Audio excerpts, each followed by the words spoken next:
देखिए जैसे कि बीच में एक आर्टिकल आया था न्यूज़पेपर में कि कुछ क्वेश्चंस ऐप से भी आ सकते हैं। I don't know it is a coincidence और व्हाट, बट अगर आप देखोगे तो मेंस 2021 में ये क्वेश्चन ऐप में है और इस पे बेस्ड क्वेश्चन आया है। तो ये क्वेश्चंस मेंस में भी आए हैं और इस पे बेस्ड मेंस में क्या क्या क्वेश्चन है मैं अभी आपसे डिस्कस करता हूँ। तो केमिस्ट्री इन एवरीडे लाइफ और आइसोमेरिज्म का कॉम्बिनेशन बहुत ज़्यादा है। तो देखो यहाँ पर पहला क्वेश्चन है नंबर ऑफ कायरल कार्बन, ये भी क्वेश्चन आया हुआ है। तो chiral carbon which is attach to 4 different group, तो ये कार्बन 4 डिफरेंट ग्रुप से जुड़ा हुआ है। फिर ये वाला कार्बन भी 4 डिफरेंट ग्रुप से जुड़ा हुआ है। तो पॉइंट है कि एनसीईआरटी से आपको क्लोरम फेनिकॉल का स्ट्रक्चर पता होना चाहिए। तो आप ये मत सोचना कि क्लोरम फेनिकॉल का स्ट्रक्चर गिवन था तब तो बड़ा हलवा क्वेश्चन हो गया, ये मैंने ऑलरेडी ड्रॉ किया हुआ है। सर आपने याद नहीं किया बिकॉज मुझे पेपर नहीं देना है, ठीक है। तो कितने कायरल कार्बन है, इट हैज़ 2 कायरल कार्बन। तो this is your integer type question again 2, ठीक है। अब और क्या इस प्रीवियस ईयर में मेंस पे इस पे बेस्ड और क्या क्या क्वेश्चन पूछे गए हैं, और पूछा गया है कि मैट्रिक्स मैच में आया था which compound will give silver nitrate test, कौन सा कंपाउंड सिल्वर नाइट्रेट टेस्ट देगा। तो your answer is chloramphenicol. क्यों? क्योंकि क्लोरम फेनिकॉल के पास 2 क्लोराइड हैं। कितने क्लोराइड हैं? 2। फिर एक क्वेश्चन आया था which compound will give Lucas test, कौन सा कंपाउंड ल्यूकास टेस्ट देगा। तो ल्यूकास टेस्ट वो देगा जिस पे अल्कोहल होगा, तो इट हैज़ OH ग्रुप, तो yes it will also give Lucas test. Maybe मैं कह सकता हूँ अब क्या क्वेश्चन आ सकता है, आप बताइए इसमें कितने नंबर ऑफ अल्कोहलिक ग्रुप है, OH ग्रुप। तो यू कैन से इसमें OH ग्रुप कितने हैं, 2, ठीक है। तो ये सारे क्वेश्चंस इस पे बेस्ड मेंस में लास्ट पार्ट को छोड़ के आए हुए हैं, ऑल आर PYQ क्वेश्चंस। तो ये ऐप में भी है, very good question. Find the most stable form. देखिए obviously we are just discussing question, complete theory का डिस्कशन तो मैं अभी डालने वाला हूँ धीरे धीरे। तो यहाँ पर मैं ये बोलूँगा कि कभी भी अगर OH दिख जाए आपको, मतलब कोई ऐसा एलिमेंट जिसके पास लोन पेयर हो, तो कंपटीशन में 99.9% आपका स्क्यू या गॉच फॉर्म मोस्ट स्टेबल होता है। तो मैं आपको बोलता भी हूँ कि इस बात को याद रखिए, स्क्यू फॉर्म और gauche form is same thing, पर्यायवाची शब्द होते हैं, सिनोनिम्स। तो skew form and gauche form is same thing, they are most stable. तो why this form is most stable, ये फॉर्म ज़्यादा स्टेबल क्यों है, तो आप बोल सकते हो रीज़न, ठीक है। एक रीज़न तो वेरी सिंपल है कि यू कैन से कि जहाँ फ्लोरीन कनेक्टेड है तो हाइड्रोजन तो यहाँ पे ऐसा है नहीं। तो पहला रीज़न तो आप इंट्रामॉलिक्यूलर हाइड्रोजन बॉन्डिंग बोल सकते हो कि H और F के बीच में, one reason is intramolecular hydrogen bond. In some cases ये रीज़न नहीं होता, मान लो अगर हाइड्रोजन नहीं होता तो स्क्यू और गॉच फॉर्म क्यों स्टेबल होता है, तो इट इज़ स्टेबल बिकॉज एक एलिमेंट अपना लोन पेयर दूसरे एलिमेंट के वैकेंट ऑर्बिटल में डोनेट कर रहा होता है, means kind of back bonding,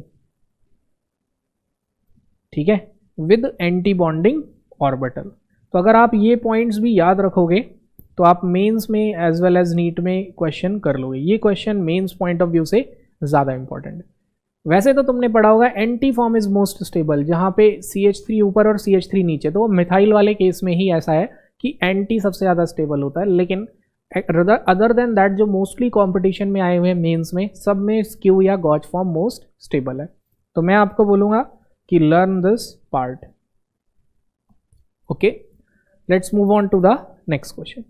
total number of cyclic isomers of formula C6H12। भूलने वाली बात, मतलब ध्यान देने वाली बात कि साइक्लिक आइसोमर्स कितने हैं ये बताने हैं, मतलब आपको एक भी ओपन चेन नहीं बनानी है, सारी क्लोज्ड चेन बनानी है। और C6H12 को देख के लग रहा है कि डबल बॉन्ड इक्विवेलेंट 1 है। क्यों? क्योंकि अगर ये एल्केन होता तो C6H14 होता, सिर्फ 2 हाइड्रोजन की कमी है, मतलब एक ही डबल बॉन्ड है।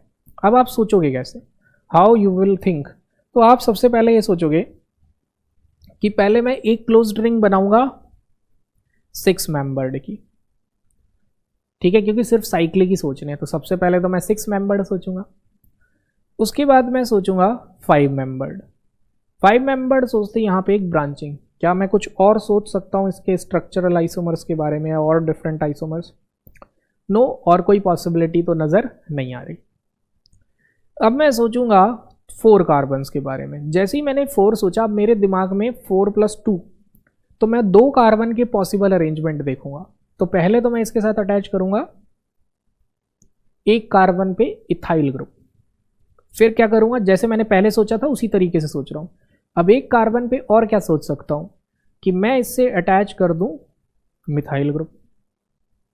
और कोई पॉसिबिलिटी है सोचने की? नहीं। तो अब मुझे 4 कार्बन में 2 कार्बन के बारे में सोचना पड़ेगा। तो अब मैं क्या कर सकता हूं, एक मिथाइल ग्रुप इधर लगा सकता हूं और एक मिथाइल ग्रुप इधर। तो 1-2 पोजीशन हो गई। और क्या पॉसिबिलिटी है? अब एक पॉसिबिलिटी है 1-3 पोजीशन। ठीक है, तो एक पॉसिबिलिटी और क्या हो गई, 1 और 3 पोजीशन। तो कितने आइसोमर्स हमारे पास हैं यहां पर अगर हम बात करें साइक्लिक, तो यू कैन से 6। लेकिन उसने बोला है ऑल पॉसिबल, तो अब अगला पार्ट क्या है, 3 के तो हम ऑलरेडी बना भी चुके हैं अगर आपको याद हो। ठीक है, तो 3 के पॉसिबल आइसोमर्स, तो अगर हम देखें 3 के बाद आप 3 कार्बन इधर जोड़ दोगे। और क्या पॉसिबल है, आप एक इधर जोड़ोगे और एक इधर। ठीक है, तो पहले हम 3 की सारी पॉसिबिलिटी देख लेते हैं। और क्या पॉसिबिलिटी है, एक मिथाइल इधर और एक इथाइल इधर। और कोई पॉसिबिलिटी आ रही है फर्स्ट कार्बन पे? नो। तो अब हम क्या करेंगे, दूसरी पॉसिबिलिटी, यहां मिथाइल लगाएंगे और यहां पे इथाइल लगा देंगे। और क्या पॉसिबिलिटी है, और पॉसिबिलिटी है कि आप यहां पे मिथाइल मिथाइल और यहां मिथाइल। और क्या पॉसिबिलिटी है, अब पॉसिबिलिटी है कि आप तीनों पे मिथाइल लगा दो। तो ये कितने हैं, 6। और ऊपर कितने हैं, 1 2 3 4 5 6 7 8 9 10 11 12। तो how many possible isomers we have, कितने पॉसिबल आइसोमर्स हैं स्ट्रक्चरल, 12। तो इंटीजर टाइप क्वेश्चन है, काफ़ी ज़्यादा अच्छा क्वेश्चन। ठीक है, तो इन दिस वे हमने सारे पॉसिबल आइसोमर सोच लिए। अब 2 मेंबर की तो साइक्लिक रिंग हो ही नहीं सकती, तो 5 4 3 के possible isomer. Next, maximum number of carbon atoms that may be lie in same plane. Same plane मतलब सारे इस स्क्रीन पे या इस बोर्ड पे ही लाई करें। तो कैसे, आप लीनियर स्ट्रक्चर या प्लेनर की कंडीशन क्या है, sp2 हाइब्रिडाइज कार्बन। तो ये sp कार्बन है, मतलब ये बोर्ड पे ही है ये कार्बन, इसके साथ ये हाइड्रोजन भी प्लेन पे ही है, ये कार्बन भी प्लेन पे ही है, ये sp2 है तो ये भी प्लेन पे ही है, इसके साथ ये भी प्लेन पे है, ये sp2 हाइब्रिडाइज्ड है तो ये भी प्लेन पे है। मीन्स अगर मैं देखूँ ये पूरा स्ट्रक्चर प्लेनर है। ओके, तो मीन्स एक हाइड्रोजन, एक carbon 1 2, third carbon 3, fourth carbon 4, fifth hydrogen, फिर 6th कार्बन 7 8। ये कंप्लीट स्ट्रक्चर प्लेनर है। This very good question. ये पूरा स्ट्रक्चर ही क्या है, प्लेनर। तो कितने एटम्स ऑन द प्लेन है, 8। तो व्हाट इज योर आंसर, आपका आंसर क्या हो गया, 8 हो गया। Let's move on to the next question, which are not position isomer. Position isomer क्या होते हैं, पोजीशन आइसोमर्स वो होते हैं जिनका पेरेंट चेन सेम होगा। मतलब आपको बस कंडीशन याद होनी चाहिए पोजीशन आइसोमर के लिए, सेम पेरेंट चेन सेम होगी, same IUPAC name except number, same IUPAC name except position या नंबर। तो ऐसो को हम क्या बोलते हैं, पीआई, मींस पोजीशन आइसोमर। जैसे फर्स्ट को अगर मैं देखूं तो फर्स्ट में मेन चेन में कितने कार्बन है, 4, और इसमें मेन चेन में कितने कार्बन है, 4, दैट्स गुड। फिर 1 2 3 4 1 2 3 4 प्लस सिर्फ पोजीशन डिफरेंट है। कैसे, 1 2 3 4, ये है 2,3 डाइमिथाइल ब्यूटेन। तो देखो पूरा नाम सेम है, बस फर्क किसका है, नंबर का। इसका अगर आईयूपैक नेम लिखें तो क्या लिखेंगे, 2,2 डाइमिथाइल ब्यूटेन। ठीक है, क्या है, 2,2 डाइमिथाइल ब्यूटेन।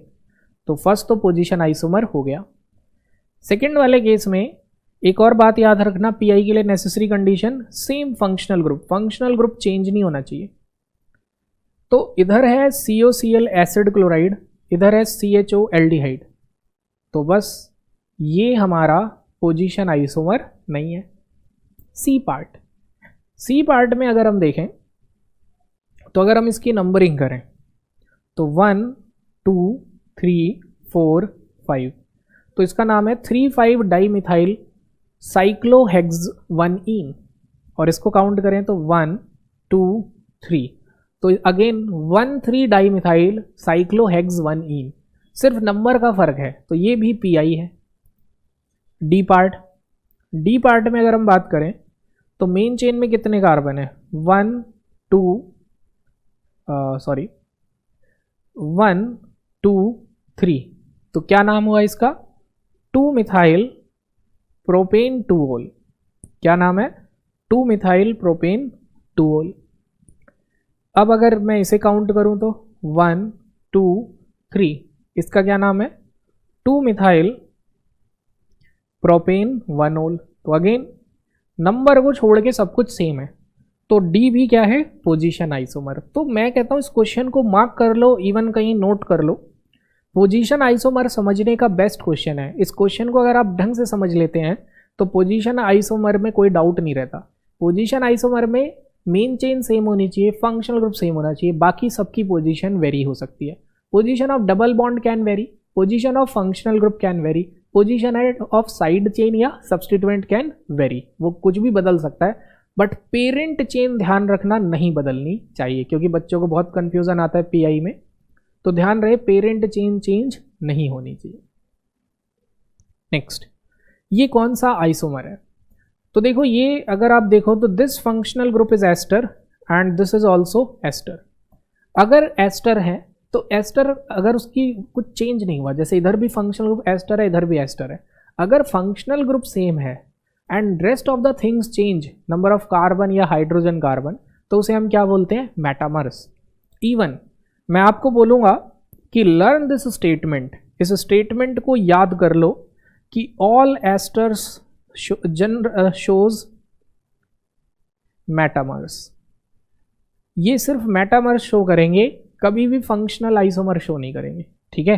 नेवर, हाँ चेन शो कर सकते हैं, चेन तो शो कर सकते हैं, बट मोस्टली मेटामर्स शो करेंगे, क्योंकि ब्रांचिंग हो जाएगी एस्टर्स वाले केस में।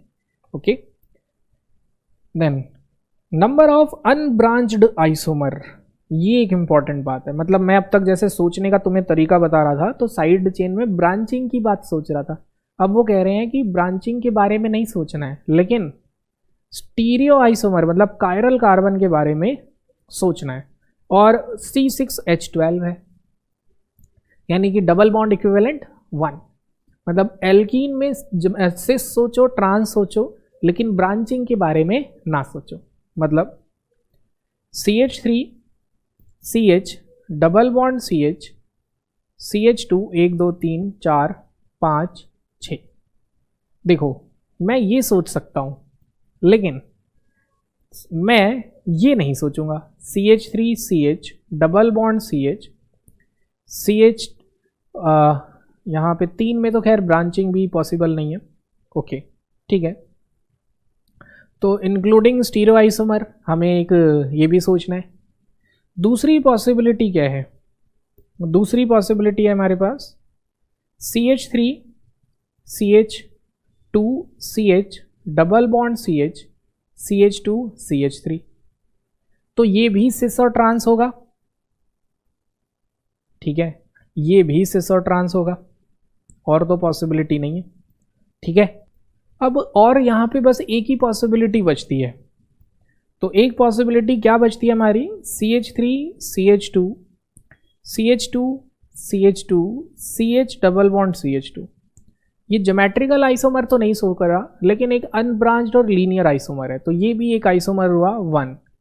तो ब्रांच्ड के बारे में सोचना नहीं है, अगर मैं ब्रांचिंग करता तो और भी पॉसिबल हो जाते, मुझे सिर्फ अनब्रांच्ड और सिस और ट्रांस सोचना है। तो 2 सिस ट्रांस फर्स्ट में आए, एक सिस मतलब सेकंड में 2 बन गए, और ये एक ही बनेगा क्योंकि ये GI शो नहीं करेगा, GI स्टीरियो आइसोमर के अंदर ही आता है। तो total number of stereo isomers are 5। कितने stereo isomers, 5। Let's move on to the next part, अगले पार्ट पे चलते हैं। कंसीडर द फॉलोइंग स्ट्रक्चर्स, इन स्ट्रक्चर्स को कंसीडर करो और आपको बताना है कि कौन सा स्टेटमेंट करेक्ट नहीं है। देखो वैसे तो इसको आर और एस से बता सकते हैं, आर और एस निकाल के। लेट से आप बच्चों को आर और एस कॉन्फ़िगरेशन निकालने में परेशानी होती है, टाइम वेस्ट होता है, तो मैं आपको एक कायरल कार्बन के लिए ट्रिक बताता हूं, सिर्फ एक कायरल कार्बन के लिए ट्रिक।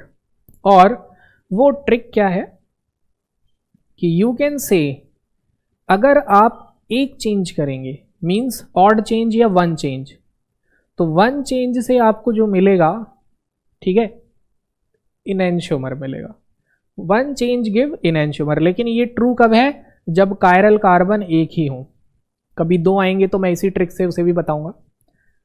दूसरा, अगर दो चेंजेस हो या इवन चेंज हो तो इससे आपको जो आइसोमर मिलेगा वो आइडेंटिकल मिलेगा। क्या मिलेगा? आइडेंटिकल। तो आपको इस तरीके से सोचना है। और इस क्वेश्चन में आप ऑप्शन देख के सोच सकते हो, खुद नहीं। खुद सोचोगे तो बहुत सारी पॉसिबिलिटीज हो जाएंगी, ठीक है। तो मैंने पहला ऑप्शन देखा, first second and third are identical, ठीक है। सेकंड और थर्ड, ये थर्ड है, समझ रहे हो ना, ये थर्ड है क्योंकि फोर्थ तो पॉसिबल नहीं है ऐसे। तो second and third are identical. तो देखते हैं सेकंड को और थर्ड को, क्या ये आइडेंटिकल है। तो मैंने देखा C2H5, मैं क्या करूंगा, इसको सेकंड और थर्ड को कैसे कंपेयर करूंगा, ध्यान से देखना। मैंने देखा कि जो Cl है वो फर्स्ट पोजीशन पे आ गया, ठीक है। ऐसा कब होगा? जब मैं Cl और इथाइल को चेंज कर दूं, ठीक है। बहुत ही ध्यान से समझना इस बात को, समझ गए और प्रैक्टिस कर गए तो बहुत आसान है। तो मैंने क्या किया, एक चेंज कर दिया, Cl को इधर ले गया और इथाइल को इधर ले आया। तो ऊपर आ गया Cl और यहां आ गया इथाइल C2H5, इधर है Br और इधर है मिथाइल। अब अगर मैं देखूं आगे तो एक चेंज और हुआ है, क्या? यू कैन से अब क्या हुआ है, इथाइल और CH3 का चेंज हुआ है। इथाइल इधर आया और CH3 इधर, तो थर्ड स्ट्रक्चर आया। तो मींस जब मैं सेकंड से थर्ड पे आया तो मैंने कितने चेंजेस किए? 2। और 2 चेंजेस पे जो ग्रुप मिलता है वो क्या होता है? आइडेंटिकल। तो means this statement is true.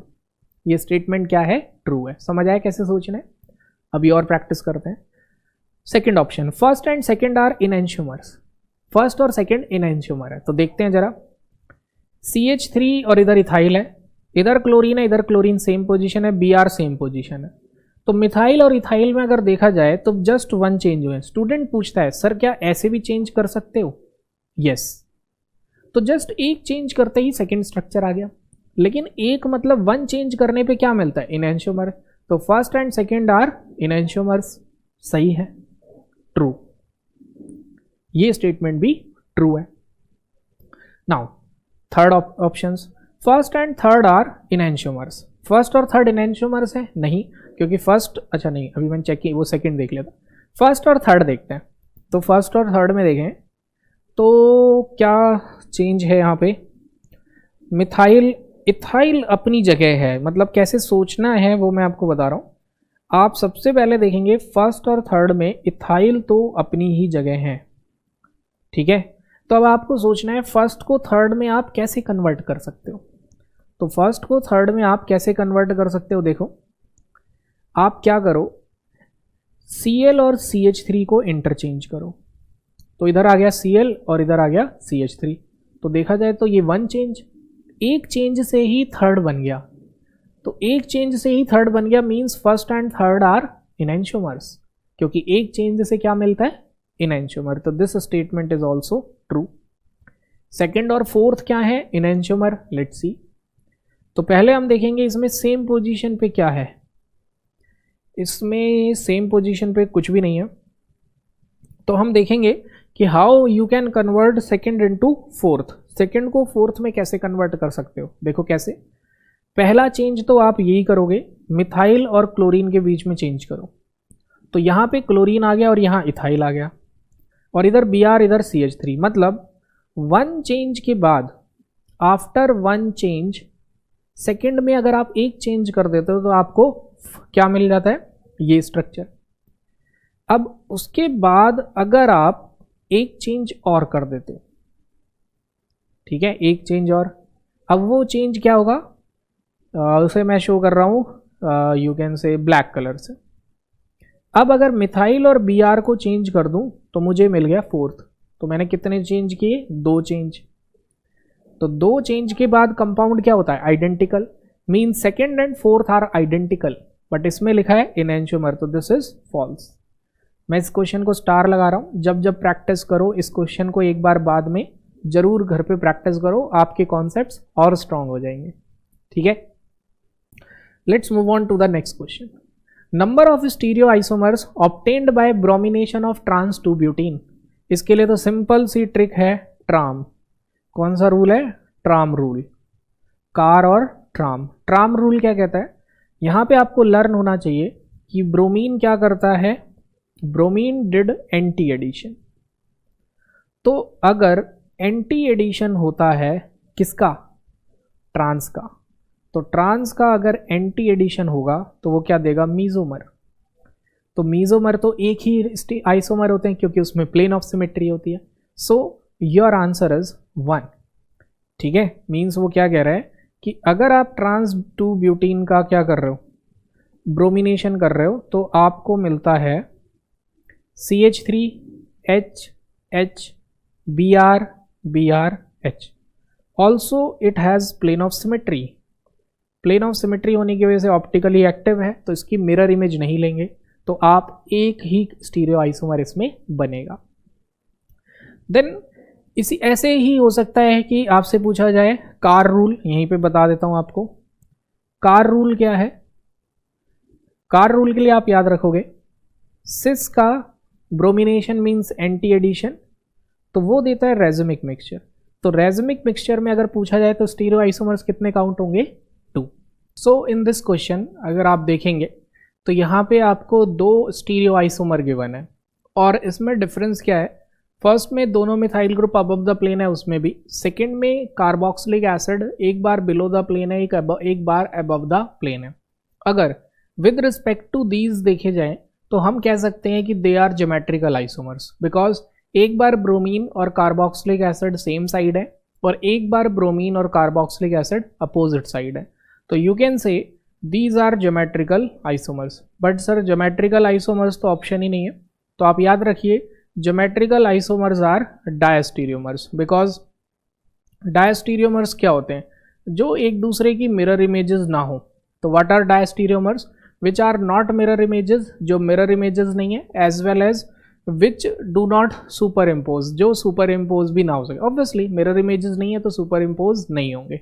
ठीक है, तो these are GI and geometrical isomers are diastereomers, so your answer is 3. Next question, C5H10 hydrogen निकल। अब आपको याद हो गया जनरल फॉर्मूला होता है CnH2n, तो मतलब ये एल्कीन है। एल्कीन का रिडक्शन किया, हमें मिला एल्केन। और chlorine in presence of sunlight, sunlight की प्रेजेंस में हमने क्या किया है, क्लोरीन ऐड किया, तो we get 3 monochloro structural isomers. 3 monochloro structural isomers means यहाँ पे हमें क्वेश्चन को समझो, यहाँ पे हमें ऐसा X सिलेक्ट करना है, मतलब ऐसा एल्केन या यू कैन से पेंटेन सिलेक्ट करना है कि जिसके 3 डिफरेंट आइसोमर्स बने। तो इनडायरेक्टली आपको सोचना है कि पेंटेन का कौन सा आइसोमर, बिकॉज ये तो हम सोच चुके हैं कि C5H10 का अगर रिडक्शन होगा, ठीक है, अगर हमने बोला कि C5H10 का रिडक्शन हुआ हाइड्रोजन निकल की प्रेजेंस में, तो ये हमें क्या देगा, पेंटेन CH3CH2। अब वो पेंटेन कैसा होगा, आइसोपेंटेन होगा, नियोपेंटेन होगा, क्या होगा, ये हमें डिसाइड करना है किस बेसिस पे, बिकॉज पेंटेन के आपके पास 1 2 3 4 5, तो पेंटेन के आप कितने आइसोमर्स बना सकते हैं, 1, देन आइसोपेंटेन 2, फिर एक और आइसोमर बना सकते हैं नियोपेंटेन। इससे ज़्यादा पॉसिबिलिटी हमारे पास नहीं है। अब क्वेश्चन में 3 स्ट्रक्चरल आइसोमर्स बनने चाहिए, तो 3 स्ट्रक्चरल आइसोमर्स मीन्स इसका मतलब हुआ 3 monochloro, it means it should have 3 different type of hydrogen. अगर हम एन पेंटेन को देखें तो इसके पास 3 डिफरेंट हाइड्रोजन है, ये फर्स्ट पोजीशन है, ये सेकंड है और ये थर्ड, उसके बाद फिर रिपीटिव है, तो यस इसके पास 3 डिफरेंट हाइड्रोजन है। बट अगर हम इसमें देखें तो 1 2 3 4, इसके पास 4 डिफरेंट हाइड्रोजन है और इसके पास सिर्फ एक। तो what you can say n pentane है जो 3 मोनोक्लोरो स्ट्रक्चरल आइसोमर्स बनाएगा। तो इनडायरेक्टली आपने आइडेंटिफाई कर लिया कि एन पेंटेन ही दे सकता है हमें 3 मोनोक्लोरो स्ट्रक्चरल आइसोमर्स। अब क्या हुआ, आपने आइडेंटिफाई कर लिया 3 डिफरेंट प्रोडक्ट कब बनते हैं, जब 3 डिफरेंट टाइप के हाइड्रोजन या कार्बन प्रेजेंट हो। अब आपको सोचना है C5H10 का कौन सा ज्योमेट्रिकल आइसोमर ये देगा। तो pair of geometrical isomers, how many pair, मतलब अब वो ये भी कह रहा है कि अब आप C5H10 के बारे में सोचो। तो आपको समझ आ गया कि एन पेंटेन से हमारे पास जो पॉसिबल है वो क्या है। एन पेंटेन से हम क्या बना सकते हैं, वी कैन फॉर्म या तो पेंट 1 इन बना सकते हैं, ठीक है, यू कैन से इधर यू कैन फॉर्म पेंट 1 इन, इधर बना लेते हैं हम इसको। तो पेंट 1 इन क्या होता है, CH3 CH2 CH2 CH double bond CH2, but ये GI नहीं है तो ये हमारा आंसर नहीं होगा। क्यों? क्योंकि क्वेश्चन में मेंशन है पेयर ऑफ ज्योमेट्रिकल आइसोमर्स। क्या होने चाहिए, पेयर ऑफ ज्योमेट्रिकल आइसोमर्स। तो समझ आया इसको हमने आंसर क्यों नहीं लिया। हाँ, इसके रिडक्शन से तो मुझे एन पेंटेन मिलेगा, लेकिन ये मेरा आंसर क्यों नहीं होगा। क्यों? क्योंकि वो बोल रहा है कि हमें ऐसा एल्कीन लेना है जिसके पेयर ऑफ ज्योमेट्रिकल आइसोमर्स हो। तो हम एक और डबल बॉन्ड बनाएंगे, CH3 CH2 CH double bond CH CH3। तो यहाँ पर ये ज्योमेट्रिकल आइसोमर शो कर रहा है, yes it can show cis and trans. ये सिस और ट्रांस दो शो कर रहा है, इसके अलावा और कोई पॉसिबिलिटी है नहीं। तो कितने पेयर्स ज्योमेट्रिकल आइसोमर के पॉसिबल हैं, 1। सिस एंड ट्रांस को हम कलेक्टिवली एक GI पेयर बोलेंगे। तो व्हाट इज योर आंसर, 1। तो देखिए ऑप्शन के साथ भी खेल गए, क्योंकि आपको लगेगा सिस और ट्रांस मतलब 2 आंसर होगा, बट क्वेश्चन में देखिए उन्होंने कितना मतलब रखा है पेयर, हाउ मैनी पेयर्स। तो पेयर्स तो कितने हुए, 1। तो यहाँ पे बच्चा ये भी एरर कर सकता है ऐसे क्वेश्चन में कि वो 2 को क्लिक कर दे। तो ये एक ऐसा क्वेश्चन है जो 4-5 कॉन्सेप्ट को जोड़ रहा है। तो ऐसे क्वेश्चंस की प्रैक्टिस हमें जरूर करनी चाहिए, बिकॉज इसने क्या किया, रिडक्शन का कॉन्सेप्ट ऐड किया, क्लोरीनेशन का कॉन्सेप्ट ऐड किया, फिर मोनोक्लोरो आइसोमर्स का कॉन्सेप्ट ऐड किया, फिर ज्योमेट्रिकल आइसोमर का कॉन्सेप्ट ऐड किया, फिर बहुत इंपॉर्टेंट इंग्लिश भी ऐड कर दी, pair of geometrical isomers you have to report. आपको नंबर ऑफ ज्योमेट्रिकल आइसोमर्स नहीं बताने, pair of geometrical isomers report करने हैं। Total number of isomers including stereo for the compound with molecular formula C2BrClFI। सबसे पहले double bond equivalent निकालिए, ठीक है। इसका डबल बॉन्ड इक्विवेलेंट अगर आप निकालेंगे तो दैट इज 1, ठीक है। और मैं फॉर्मूला लिख देता हूं, आप प्रैक्टिस करो कि double bond equivalent number of hydrogen plus number of halogen minus number of nitrogen by 2। And देखिए क्या आंसर आपका बना रहा है। तो इट मीन्स कि इसके स्टीरियो आइसोमर्स कितने होंगे, तो C डबल बॉन्ड C, और यहाँ पे चारों डिफरेंट है। अगर सारे ग्रुप डिफरेंट होते हैं, let's say fluorine, chlorine, bromine, iodine, अगर चारों ग्रुप डिफरेंट होते हैं तो दे ऑल्सो शो GI। ये भी क्या शो करते हैं, GI शो करते हैं। और उसको GI बनाने के लिए क्या तरीका है, आप किसी एक की पोजीशन फिक्स करो, बाकी सभी को रोटेट करिए इधर क्लॉकवाइज या anti clockwise, it's up to you. तो जैसे अब इसमें सिस और ट्रांस तो नहीं बोल सकते, लेकिन E और Z फॉर्म बोल सकते हैं। तो जैसे एक ये पॉसिबल अरेंजमेंट हुआ, दूसरा पॉसिबल अरेंजमेंट है हमने F की पोजीशन सेम रखी है, तो रोटेट किया क्लॉकवाइज, तो I आ गया Cl की जगह, Cl आ गया Br की जगह, और Br आ गया I की जगह। तो हमने एक बार क्लॉकवाइज रोटेशन कर दी, keeping position of fluorine fix, fluorine की पोजीशन को फिक्स करते हुए। Same way C double bond C, again fluorine की पोजीशन फिक्स है, फिर हमने क्या किया, एक बार क्लॉकवाइज रोटेट किया। तो पहले क्या था, Cl की जगह पे I और Br की जगह पे, अच्छा Cl आ गया, Br की जगह पे Cl आ गया, और I की जगह पे Br आ गया। अब हम फिर एक बार क्लॉकवाइज रोटेशन करेंगे, अब I की जगह पे क्या आ जाएगा, Br, और Cl की जगह I, एंड Br की जगह Cl। कंडीशन फ्लोरीन को हमने फिक्स किया। आपकी मर्जी, आप कोई और कर सकते हैं, क्लोरीन कर सकते हैं, ब्रोमीन कर सकते हैं, आयोडीन कर सकते हैं, बट अगर आपने इसके बाद रिपीटिशन किया तो स्ट्रक्चर सेम आ जाएगा। ठीक है, तो you have 3 different structures.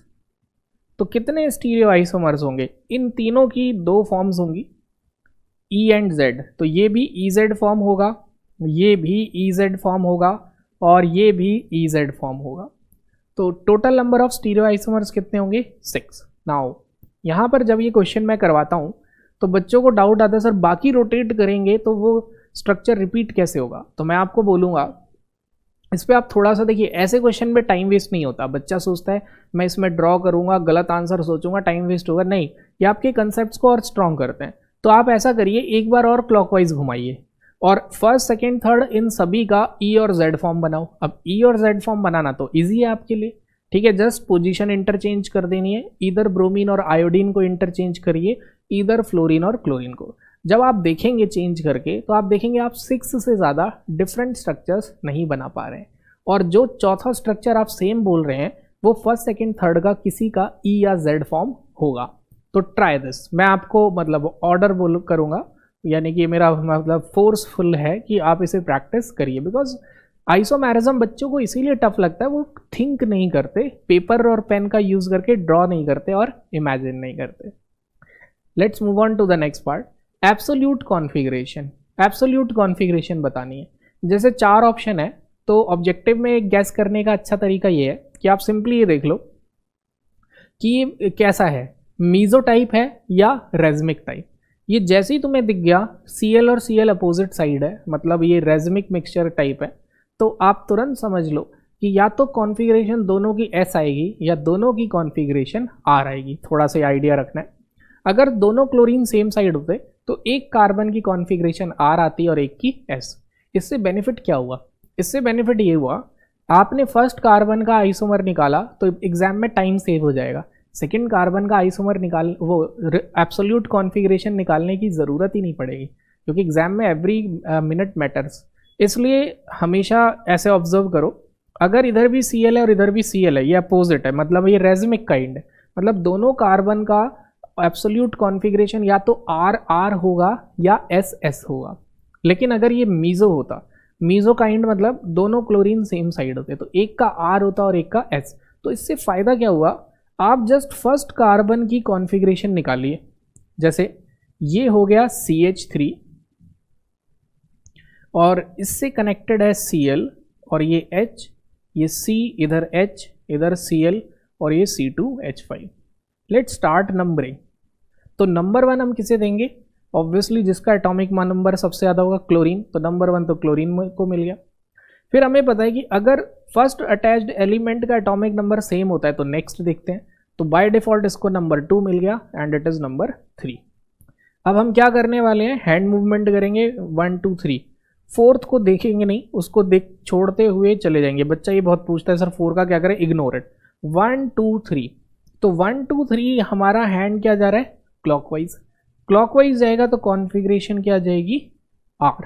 What is your configuration? Your configuration is R। लेकिन R जो आंसर आता है उसे कब लिखते हैं, जब लीस्ट प्रायोरिटी ग्रुप क्या हो, when least priority group is at vertical. लेकिन यहाँ पे जो लीस्ट प्रायोरिटी ग्रुप है यानी हाइड्रोजन, वो तो हॉरिजॉन्टल लाइन पे, तो जो आंसर आएगा उसका उल्टा लिखना है। तो ये क्या हो गया, लेट्स से ये फर्स्ट कार्बन है और ये सेकंड, तो सेकंड कार्बन का S। जैसे ही सेकंड कार्बन का S आया, मैं थर्ड कार्बन का निकालूंगा ही नहीं, ठीक है, सिंपली लिख दूंगा 2S 3S। ठीक है, अब मैं आपको बोलता हूं कि आप ट्राई करो कि क्या थर्ड कार्बन का S ही आ रहा है। Try yourself. मैं आपके लिए स्ट्रक्चर बना देता हूं। तो ये है थर्ड कार्बन, तो थर्ड कार्बन में इधर H है, इधर Cl है, इधर C2H5 है, इधर CCl है, CH3 है एंड H। ट्राई करिए क्या ये भी S आ रहा है या नहीं आ रहा है। ठीक है, now first member of ketone family, ketone family का फर्स्ट मेंबर है, यानी कि first member of ketone family. वो ये भी जानना चाहता है आपकी, आपको पता है कि सबसे छोटा कीटोन 3 कीटोन का होता है, प्रोपेनॉन। ये भी जानना चाह रहा है इस क्वेश्चन के through. And it's next homologous series, मतलब एग्जामिनर ये भी जानना चाह रहा है कि क्या आपको ये पता है कि होमोलोगस सीरीज कैसे निकालते हैं। तो आपने सबसे पहले बनाया acetone CH3C CH3 double bond O। फिर नेक्स्ट होमोलोगस सीरीज तो आपने बनाया ब्यूटेनॉन। फिर अब ये भी चेक कर लिया क्या आपको एल्डिहाइड कीटोन की रिएक्शन याद है। तो ये रिएक्ट कर रहा है हाइड्रोक्सिलअमीन NH2OH। इसमें इतने कंसेप्चुअल और अच्छे क्वेश्चन है कि ये पूरी ऑर्गेनिक की प्रैक्टिस कर लेते हैं। दैट्स वाई मैंने सोचा कि इसको डिस्कस किया जाए, इसका डिस्कशन बहुत इंपॉर्टेंट है। तो हाइड्रोक्सिल अमीन के साथ हमने क्या किया, रिएक्ट किया, तो क्या होगा, वाटर एलिमिनेट। तो जब हाइड्रोक्सिल अमीन से रिएक्शन होती है और वाटर एलिमिनेट हो जाता है तो यू विल गेट ऑक्साइन। अब यहां पर एक और बात याद है, क्या आपको ज्योमेट्रिकल में सिस और ट्रांस याद है, या ये भी याद है कि सिन और एंटी भी हो सकते हैं, कि सिन और एंटी भी पॉसिबल है। ठीक है, तो सिन और एंटी की पॉसिबिलिटी, लेकिन सबसे पहले तो आपको ये पता होना चाहिए कि अगर कोई चीज GI शो करेगी ज्योमेट्रिकल तो डबल बॉन्डेड कार्बन दो डिफरेंट ग्रुप से जुड़े होने चाहिए। तो in case of acetone, acetone के केस में कोई GI नहीं है तो आंसर है 1। And in case of acetone यानी प्रोपेनॉन, ये हो गया ब्यूटेनॉन। ब्यूटेनॉन के केस में ये कार्बन ज्योमेट्रिकल आइसोमर शो करेगा तो सिन और एंटी, तो इसके कितने स्टीरियो आइसोमर हो गए, 2। तो total number of products including stereo isomer, even ये बहुत इंपॉर्टेंट पार्ट है, एल्डिहाइड कीटोन में भी पूछ लेते हैं कि ब्यूटेनॉन हाइड्रोक्सिल अमीन से रिएक्ट करके जो कंपाउंड बनाता है ऑक्साइन, कितने बनेंगे। तो अगर स्टीरियो आइसोमर इंक्लूड करें तो ब्यूटेनॉन 2 बनाएगा और एसीटोन 1। तो टोटल आंसर इज 3। आपका आंसर क्या हुआ, 3 हुआ। Now in the following monobromination reaction the number of possible chiral product, अगर हम इसका मोनोब्रोमिनेशन कर दें तो कितने पॉसिबल कायरल प्रोडक्ट्स बनेंगे। तो बनाते हैं। कायरल प्रोडक्ट मतलब ऑप्टिकली एक्टिव, ठीक है, इनएक्टिव को मना कर रहा है, फोकस करना है कायरल पे। Product should be optically active. Plus एक और बात ध्यान रखनी है, क्वेश्चन में ब्रोमीन इस साइड बना है तो आप इसे हिलाओगे नहीं, हम क्योंकि फिशर प्रोजेक्शन बना के दिया है, मींस ब्रोमीन की पोजीशन उस साइड फिक्स रहेगी। तो अब आपके पास क्या पॉसिबिलिटी है, ठीक है, तो आपके पास पॉसिबिलिटी आई, लेट्स ड्रॉ स्ट्रक्चर्स। तो आपके पास पहली पॉसिबिलिटी आई कि यहाँ पे CH2 CH2 CH3, आपने एक Br ऐड किया, इधर भी Br है इधर, तो आपने इधर एक Br ऐड कर दिया CH2Br, एक प्रोडक्ट ये बन गया। चेक करो क्या ये कायरल है, yes. Why it is chiral, क्यों, क्योंकि ये कार्बन कायरल है, तो एक प्रोडक्ट ये बन गया। ठीक है, अब दूसरा कार्बन कायरल नहीं है तो मैं ब्रोमीन और हाइड्रोजन की पोजीशन से ज़्यादा परेशान नहीं होऊंगा, क्योंकि उसे मैं अगर फिशर फॉर्म में बना दूं स्टिल वो कायरल कार्बन नहीं है, तो कोई प्रॉब्लम नहीं होने वाली। अब मैं क्या करूंगा, मतलब मैं कैसे अप्रोच, क्या है मेरा, पहले मैंने टर्मिनल वाले कार्बन पे ब्रोमीन लगाया, अब मैं लगाऊंगा इस पे, तो इस पे अगर मैं ब्रोमीन ऐड, मतलब अगर मोनोब्रोमिनेशन कर रहे हैं तो जब ब्रोमीन ऐड करेंगे तो ऑब्वियसली सेकंड कार्बन पे, सेम डाइब्रोमाइड्स फ्री रेडिकल मैकेनिज्म नहीं फॉलो करता, तो अब मैं सेकंड पे नहीं बनाऊंगा, अब मैं थर्ड पे बनाऊंगा। जब मैं थर्ड पे बनाऊंगा तो क्या होगा, तो यू कैन से यहाँ पे Br आया और यहाँ पे H आया, ठीक है, और यहाँ आया CH3। अब जब इधर Br लगा तो अब मेरे पास पॉसिबिलिटी थी, क्या थी मेरे पास पॉसिबिलिटी, मैं अलग कलर से लिख दे रहा हूँ। पॉसिबिलिटी थी कि एक बार Br यहाँ आ जाए, ठीक है, दूसरी पॉसिबिलिटी थी, ये तो चेंज नहीं कर सकते हम क्योंकि ये तो क्वेश्चन में गिवन है, दूसरी पॉसिबिलिटी है कि अब Br अपोजिट साइड आ जाए। ठीक है, अगर मैं इस वाले कार्बन पे Br लगा दूंगा तो उसके बाद क्या बचा, इथाइल, क्या बचा, इथाइल, तो मेरे पास ये भी प्रोडक्ट आ गए। तो कितने प्रोडक्ट आए, 1 2 3, ये दोनों ऑप्टिकली एक्टिव हैं, यस। अब बच्चा पूछेगा सर एक तो मीजो है, मीजो में प्लेन ऑफ सिमेट्री होनी चाहिए, तो मैं बोलूंगा देखो नहीं है, ये एक दूसरे की मिरर इमेज क्यों नहीं है, क्योंकि इधर तो इथाइल है और इधर क्या है, मिथाइल, तो ये ऑप्टिकली एक्टिव है। तो ये कितने हो गए, 3।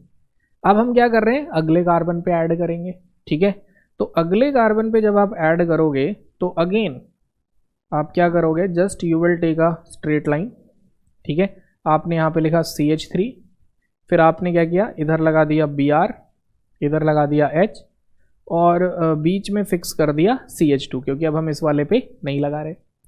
फिर अगेन यहाँ पे भी पॉसिबिलिटी है, ठीक है। तो यहाँ पे आपने एक Br लगाया, रेड कलर से इसलिए लिख रहा हूँ ताकि आपको समझ आए कि अब हम कौन से कार्बन पे लगा रहे हैं, अब हम इस वाले कार्बन पे लगा रहे हैं, ठीक है। तो ये Br आ गया, और उसके बाद ऊपर CH3, ठीक है।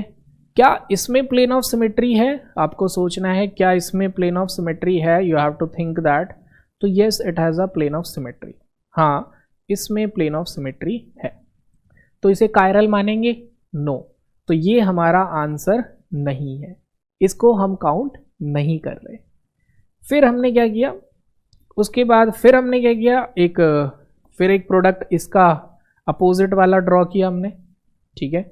तो इसका अगर हम अपोजिट प्रोडक्ट ड्रॉ करते हैं तो इधर आ गया CH3, ऊपर आ गया CH3, ये सेम है तो इसमें कोई टेंशन नहीं लेने वाले, ये H है और ये Br, और फिर इसे हमने क्या कर दिया अपोजिट, ये H है और ये Br, इसमें प्लेन ऑफ सिमेट्री नहीं है, तो इसको हम काउंट करेंगे 4, ठीक है। अब आते हैं लास्ट, इस पे अगर ब्रोमीन लगा दें तो कोई प्रॉब्लम ही नहीं है, ये कार्बन तो कायरल रहेगा ही। तो फिर हमने क्या किया, देखो जरा, तो हम क्या कर रहे हैं, इसको ऐसे ही लिख रहे हैं H Br CH3 CH2 CH2 CH2 Br, ठीक है। अभी भी ये कार्बन तो कायरल है, तो इसको भी काउंट किया जाएगा कायरल प्रोडक्ट्स में। तो बड़ा अच्छा इंटीजर टाइप क्वेश्चन है कि following bromination product number of possible chiral products are 5, एक को हमने इग्नोर किया।